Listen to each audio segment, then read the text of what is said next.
Berita penting lagi datang dari Sidoarjo ya. Kemarin itu saya baca bahwasannya ada demo UMK naik lagi ya. UMK naik di Sidoarjo dan beritanya itu UMK Sidoarjo naik dan para investor terancam angkat kaki dari Sidoarjo. Tentu, tentu itu sudah pasti. Pasti bakal banyak pabrik-pabrik yang tutup dan investor-investor akan berpaling dari Sidoarjo ya ketika UMK-nya naik lagi. Karena apa? Karena sumber daya manusianya menurut saya sangat tidak mencukupi digaji seperti itu.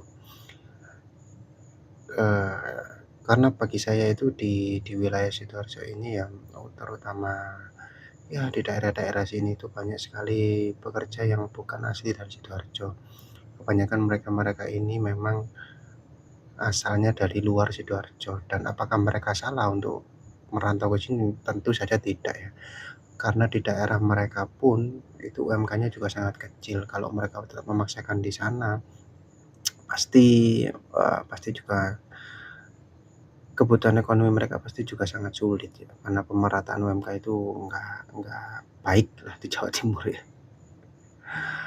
Dan masalahnya ketika mereka merantau ke sini itu banyak sekali, nggak sedikit ya, banyak sekali yang kemampuan atau sumber daya manusianya itu jauh di bawah rata-rata. Mereka hanya mau digaji lebih tinggi dari UMK mereka, asalkan mereka dapat kerja di sini ya.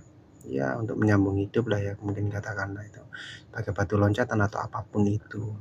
Jadi ketika Sidoarjo menuntut UMK atau para buruh menuntut UMK-nya naik dengan tidak dibarengi dengan sumber dayanya yang makin bagus, tentu saja para pemilik pabrik atau pemilik perusahaan juga angkat kaki ya.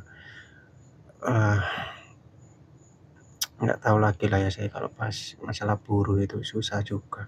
Mereka nuntut ekonomi mereka semakin sulit, tapi tidak pernah dibarengi dengan kemampuan berpikir, kemampuan berlogika, atau kemampuan secara teknis yang lebih ya. Jadi kalian para perantau atau para orang Sidoarjo asli, jangan pernah merasa bahwasanya kalian merasa pantas digaji UMK kalau kemampuan kalian nggak pernah kalian asah atau nggak pernah kalian tingkatkan. Ngoco dhisik larek nang awake dhewe dhisik baru nuntut. Oke.